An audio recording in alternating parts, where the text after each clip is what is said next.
Hello, hi everyone. My name is Tatiana. I'm a junior here at Hawaii Pacific University in Honolulu, Hawaii. I'm from Georgia. My major is International Studies.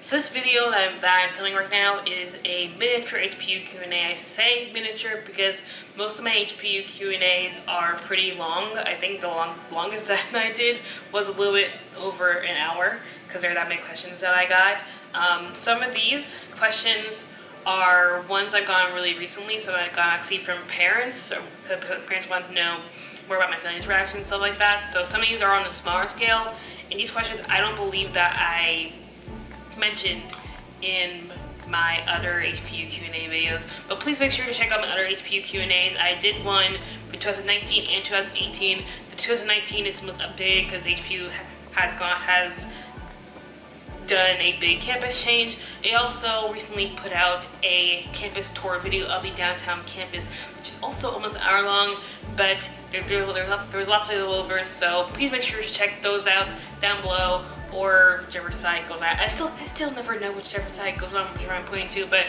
it will be there. I apologize if the area that I'm in keeps moving. I'm literally balancing the camera on a tripod on a bag, so it's not super stable, so please ignore that.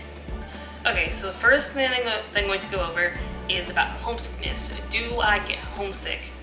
Or do you ever get home? Do people in general get homesick? So this is a very much of a personal question. It varies from person to person. For me personally, not so much anymore. The times I really get homesick are during maybe 2 to 3 weeks before winter break ends, or before winter break starts and before summer break starts. So right when I went to see a family, I start to get homesick. I start to miss family, start to miss my dog, my friends. The other times is when I'm just having a bad day. If I got a bad grade on a test, on a quiz, on a presentation, or I'm just feeling low, I will miss my family, because normally I'll just hug my mom, just be in her arms, or I will hug my dog and play with my dog to make myself happy again. It's just that kind of stuff. I will say that during my freshman year, that's when my homesickness was at its height. I will say that you being homesick is gonna be completely normal, especially during your freshman year. No matter where you go, you come here to Hawaii or go to a school that's 2 hours away from you, you're probably gonna be a little homesick, because you're most likely gonna be away. For most of you, you're gonna be away from home for a long period of time for the first time ever, so it's totally normal. But during my freshman year, I was kind of a loner. I was definitely a dorm a dorm hobbit, I like to call it. I just kept to myself. I was very good friends with my roommate, so she was the one that I mostly hung out with. I did know people on campus, I knew other people, when I passed people, I would wave to say hi, but my roommate was mostly the person that I usually went out to eat with, went out to movies with, stuff like that. So I really kept to myself, and I wasn't that engaging in clubs. I was in a club, but I wasn't that engaging, wasn't an active going out type of club. So I think the fact that I kept to myself and didn't push myself to talk to other people, to be in more active clubs, contributed to my homesickness. So I would say, try to be more social. You don't have to go to parties or something. You don't have to go that far. I'm not a party person at all. You can just go to a free event that the school offers. HPU has a ton of free events, every month or every couple months. There are the CAB, the Campus Activity Board, which is completely run by students. They're always setting up events, and then the dorm itself has these things called Hallos, where they'll take you to farmers markets, or implementation, or the Waimanalo pumpkin patch, or the aquarium, or just something to do around the island that'll get you involved with the culture, and they'll also get you involved to meet other people. If you do experience homesickness, then I would suggest to call your family, call your dog, call your family to talk to your dog or to your pet or whatever. For me, I text or call my mom every single day. I really try and make sure to have that connection with her, and from time to time I will ask her to put my dog on the phone, and so I'll talk to her, so I'll hear my dog talk to me, because my dog is very important to me. I'm sure you have a pet, you know what I'm saying, where that connection where you just really miss your pet. But yeah, just make sure to get in contact with your family as much as possible because they miss you. Also keep in mind the time change. I'm from the East Coast, so usually the East Coast is 5 to 6 hours ahead of Hawaii. It just really depends on the daylight savings. Hawaii doesn't go on daylight savings, by the way. That's just, I didn't know that before. Just letting you know. Okay, next question. Do you run out of stuff to do on the island? Okay, so going into this question, the first thing that I'll explain is island fever. And don't worry, it's no worries. You don't have to raise the alarms. You don't have to. This isn't like red alert, red alert. It's not a disease. So island fever is basically the feeling of being trapped in a giant sandbox. And I know quite a bit of people who have felt this. I personally never felt like this. But I know people who have felt like this and who have left the island because of it. So basically, I can understand why people get island fever because you are on an island in the middle of the ocean. You're basically almost smack dab right in the middle, almost between the United States and Asia. I get why people feel like this because we're on Oahu. You didn't know that the HPU is on the island of Oahu, and to get to another part of Hawaii, you have to take a plane. So you can't just drive over to Maui or drive over to Big Island. You have to take a plane. So even getting to another part of the island, you have to take a plane. But I will say that I find the people who get island fever the strongest tend to pack on too much into one semester or into 1 year that they're here. To be honest, there is a lot of stuff to do on the island of Oahu if you look for it. Everyone has their interests. Some of you may be more into hiking, into surfing, into bird watching, skateboarding. I don't know, so stuff like that. You're into different interests. But I see so many people trying to pack so many things into their free time. Every time they have free time besides schoolwork, they're just packing it in, like going to every beach, every hike, every whatever. They're just packing it in. But you really need to space it out over your 4 years that you're here, or more than 4 years if you want to be here longer. For example, for me, I am really into food. I even have a food Instagram. And I'm really active on Yelp.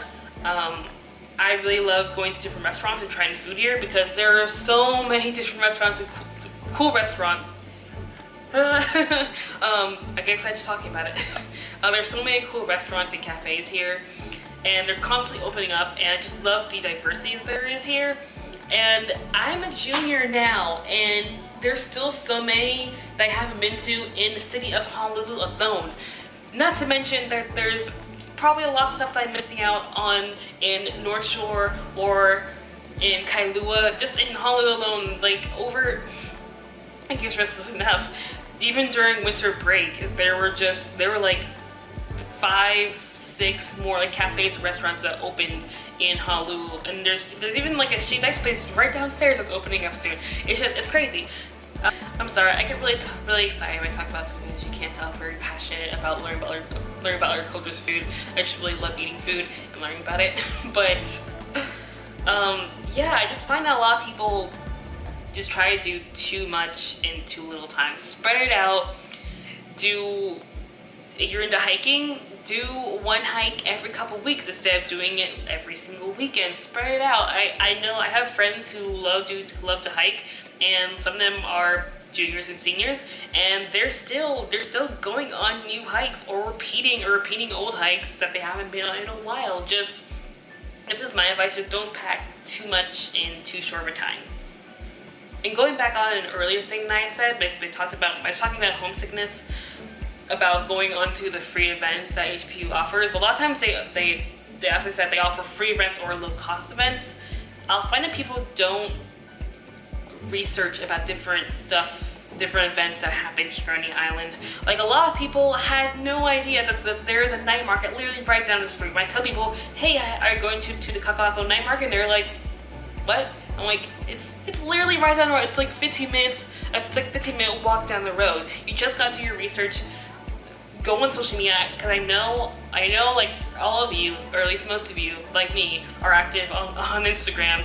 Just look at different pages on Instagram, on Hawaii Instagrams, and just search for different events that are happening near you. Like, I guarantee you, there's different stuff that's happening right down the road in Chinatown. There was just a Chinese New Year festival. There was a line dance. I didn't get to go, but I saw on Instagram and it looked really cool. There were firecrackers and the lion dancing, and it looked really fun. So just do your research, because there's a lot of stuff's happening that you probably very unaware about. Okay, next question: is there a culture shock when you get to Hawaii? Yes, but depends on the person. I say that because it just depends on where you grew up, or even if you grew up in, I guess, like in a diverse state. Maybe it depends on in your city. So I'll take myself, for example. I am, as I said, I'm from Georgia. So I am from Johns Creek / Alpharetta, Georgia. My high school, shout out to Johns Creek High School. If anyone from Johns Creek hasn't been watching this, hi, I used to be East Coast Johns Creek. The area was predominantly white, but we did have a strong Korean, Chinese, and Indian population. There's also a good mixture of black and Latino. But like our intercultural days were really international day. So for International Day was really fun. It had different cultures and different foods and dances and everything. In general, my area was pretty mixed, but I think what helped for me personally was that since I'm in international studies major, I'm really into learning about different cultures, foods, and their traditions and everything. So I actively seeked out to go to different events, different festivals, go to restaurants. So I would travel far and wide to have the most authentic food possible. Right down the road from my old high school in Duluth is, I call it Koreatown. It's not called Koreatown, but I call it Koreatown. There is basically a whole bunch of Korean like grocery stores and restaurants and cafes, and I was just like, this is only like 30 minutes away from me, and you would have never known. You just didn't research it. So before coming to Hawaii, I was very educated. Very educated about Japanese, Korean, Chinese, Filipino culture, pretty much like Asian culture as a whole. I'm really into Asian culture, but I know a lot of you are coming from a place that maybe doesn't have a strong Asian culture or a strong minority culture, or just different cultures in general. I definitely have friends that come from maybe like the middle of nowhere from someplace, and they come here and they're like, whoa, what's that? Whoa, what's this? Whoa. Everything's just like, everything's new, and to me that's exciting. To them, it's also exciting, but also kind of like taking it back. It's like, whoa. I guess the only culture shock that I experienced was maybe about the Hawaiian culture. I, like many people, knew very little about Hawaii. The only stuff I learned about Hawaii was from history books. Literally, the only section that you learn about Hawaii that mentioned Hawaiian history in school was about Pearl Harbor. And besides that, I learned, the little Lilo and Stitch, and that's really all that I knew about Hawaii. But ever since coming here, I have learned so much about Hawaii. I've picked up some of the lingo that's here in Pidgin, and literally right down the road from the school is Iolani Palace, which is the only royal palace in the United States. So literally, you can go down there and take a tour. I believe during orientation week, they have you can pay like $5 or $10 to tour it, which is really good price off of the original price. And I would say go for it, because you learn so much. One random fact about it is that Iolani Palace had electricity before the White House. I would have known that if I didn't come here. I hope I didn't go off like too much off track, but Culture shock, yes. You will have some if you're not familiar with Hawaiian or Asian culture or culture in general. Just as long as you have an open mind, you'll be fine. If you come here with a closed mind, you refuse to try different foods or to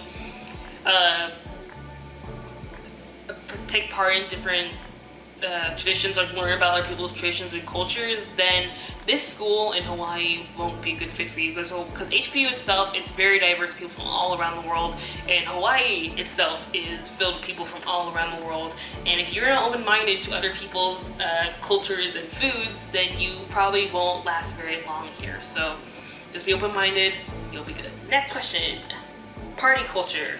What is the party culture in Hawaii? Are the parties fun? So I have actually never been to a party. I'm not a party person. I've never been to a party in my life. But most people think of parties, think of like those bigger parties like they see in movies or on an Instagram story or whatever. I'm just not into parties. I've never been to one. I don't have a desire to go to one. So I'm the wrong person to ask. But what I do know is I believe a lot of people from HPU go to party with UH students, the University of Hawaii students. UH is, I believe it's like a 20 minute car ride away from HPU, so it's really not that far to go to. A lot of people go to their tailgates. It's not personally my thing, so I've never gone, but I heard they're fun for people that enjoy that type of stuff. If you have watched my videos or you've looked at other videos about HPU, you realize that HPU is an open campus, so there isn't much of a campus to party on, really. If you're a party person, I'm sure you can find the party people and they will let you know, hey, there's a party at UH, or hey, there's a party at so-and-so. You can tell I'm not very knowledgeable in party culture. I'm just kind of just going off of what I know here. Next question. What's your family's reaction? So I got this question by a lot of parents. I've been getting quite a bit of parents contacting me recently, asking about what my family's reaction was to me, choosing to go to Hawaii, getting accepted, all that kind of stuff. So I guess this kind of goes into my whole college journey. This video might actually be kind of long. This may not be a miniature Q&A at all. But getting back on track. So my dream university was Waterfront University. It kind of looks like Hogwarts. I'll put it up on here. It looks like Hogwarts, kind of. It's a small campus. I believe the population was even smaller than HPU actually.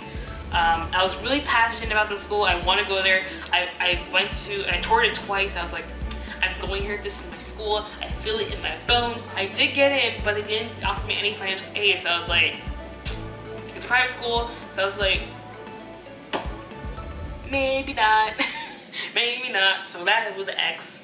And then I got into George Mason University in Virginia. It's a public university, but it wasn't too big, it wasn't too small, it was like right in the middle. Bigger than HPU, but not as big as like most public universities are. I got in, but didn't offer as much financial aid. HPU offered me quite a bit of financial aid, and we just felt a stronger, like a kinder vibe from the faculty. Even though we just talked to them on the phone, they were so kind, they were so accommodating. When we were asking questions about the whole financial aid packet, they were just so kind. So initially, when I mentioned to my family that I wanted to apply to HPU, they were like, what? They were shocked. They were like, the East Coast, Hawaii. What? But then I do remember I actually made a presentation for them. And back then, I say back then like it's forever ago, but it really wasn't. But when I was a senior in high school, there wasn't that much information about HPU at the time, besides the website, and there were some videos, but they were like 5 or 6 years old at that time, so they weren't really that much use to me. I made a presentation trying to convince them that I could apply, so I applied. I got in, I got a financial aid packet, and it was good. At first, it was hard, especially for my mom. I am an only child, so having her baby go off to a school that's over 4,000 miles away was terrifying. And they were sick at some points when I was gone. But after time now, she is completely fine. She's fine with me. She sees how well I'm doing here, and he's really happy for me. It wasn't my original goal to go so far away from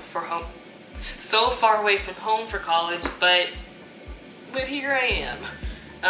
I've always had a strong passion for learning about other people's cultures, and even though Georgia is pretty international, you go down to in the downtown Atlanta, it's really international. I just want to be somewhere else, and Hawaii seemed like a great place. Plus, I want to learn Japanese, and there are a lot of Japanese tourists here that I can conversate with. There are a lot of signs in Japanese that I can read. So that it kind of makes me feel like I'm kind of halfway in Japan, so I get to use my Japanese more than anywhere else. So, all in all, they're really happy. Back then, they're really happy. It was just a process. So if you are a parent watching this, you're kind of on the fence about your child applying here at HPU, give them a chance. Let them express why they want to apply, the passion that they have to study in Hawaii, especially if they're a marine bio major. They're a marine bio major or something with the ocean science, especially. Hawaii is a great place. I mean, you're on an island, you're gonna get a really great experience here. Okay, 2 more questions and then I'll be out of your face. Cell phone service. So a lot of people, they're questioning is cell phone service bad, is it good? So I have Sprint and it is great. There really isn't anything, I guess a lot of people worried that since we're on an island away from the mainland that the connection is gonna be bad. It's good. I know people with Verizon, T-Mobile, whatever other cell phone service there is. I can't think in my head right now. But they're all good. Of course, there are parts of the island where it's not as strong, but that's just for any cell phone service that just isn't great in that area. But in general, if you're in the bigger main cities, you're gonna be fine. And also, if you are a Sprint user, there is a Sprint store like a 15-minute walk from here. So if you ever need something for Sprint, you can just walk down there. And now the last question, banking. This was actually a question that I remember having when I was a freshman here that I asked a lot of people. So a lot of people are worried about their banking situation when they come here. So I will let you know that there are no mainland banks here in Hawaii. By mainland, I mean the continental US. So there's no Bank of America, there's no Wells Fargo, there's no Chase, there's no whatever other banking institution there is I can't name right now. The only the only banks that are here on the island are Hawaii-owned banks, Hawaii origin banks. So the Bank of Hawaii, other banks I don't really know the name of, but I know that's the main one, the Bank of Hawaii. But you don't have to change to a completely different bank. I mean, if you want to, if you plan to be here for a long period of time, then maybe you could consider that. But you don't necessarily need to do that. They do have ATMs they can use that are just for any banking. There's general ATMs that you can use. But I will say that they are $3 to $5 service charge, so you just be careful of that when you take out cash. So when it comes to me getting money, me and my family in general, that we're all in Bank of America and our accounts are connected. So my mom wants to send me money, she can just just transfer it right in the app. Right in the app. If you are working, then you can get an actual physical check. You prefer physical checks. You can do I don't know if every bank has this, but Bank of America has this. You can do the photo deposit of checks. But there are also in general there are a bunch of different money transferring apps that you can use. But then Bank of America, there's Zella, I don't know how to say it. There's Cash App, Venmo. I'm sure there are other ones that I just don't know about. There are a lot of money exchanging apps that you can use without being within the same bank. So you don't really need to change your bank when you get here. I mean, if you want to for the convenience, you can, but it's not really necessary. And that is the end of the video. Hope you guys really enjoyed that. Those are just some of the questions I've been getting a lot recently from students as well as parents, and I didn't really touch on those in my past HPU Q&A videos. If you have any questions, anything, even if they're repeats, I will answer them. Just comment them down below in the comments or in my DMs of my Instagram handles. I'll link all of them down below. I'll answer to all of them. Don't be scared or hesitate to ask me questions. I find a lot of people when they message me, they always really apologize and just sorry to fucking bother me. This is the whole reason why I started this YouTube channel. It's really just to answer questions about HPU and to just document my own life, because as I said before, when I was buying HPU, there was none of this. I didn't have access to this information. It was just a website, and sometimes school websites aren't that helpful. Sometimes we want more more questions about the students. I didn't word it right, but I think you know what I mean. But yeah, so thank you guys so much for watching. Don't forget to like, comment, and subscribe, and I hope you guys have a great day. Mahalo!